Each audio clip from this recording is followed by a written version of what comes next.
మనం ఎందుకు కలిసికట్టుగా ఈ యొక్క మున్సిపాలిటీలో పోటీ చేస్తున్నాం అనేది మీ అందరికి చెప్పాల్సిన బాధ్యత ఉన్నది.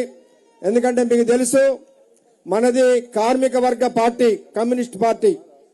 సింగరేణి కార్మికుల కొరకు గత 100 సంవత్సరాలుగా అనేక పోరాటాలు చేసి సింగరేణి ఎంతో అభివృద్ధి చేసుకున్నాం.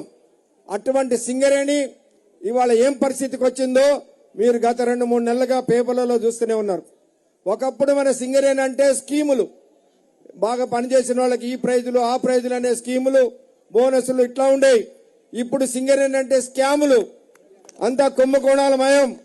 ఇవాళ ఏదైతే ఓబీ కాంట్రాక్టర్ల దగ్గర నుంచి మొదలు పెడితే అన్ని టెండర్లలో కూడా కోట్లాది రూపాయల కుంభకోణం చేస్తా ఉన్నారు.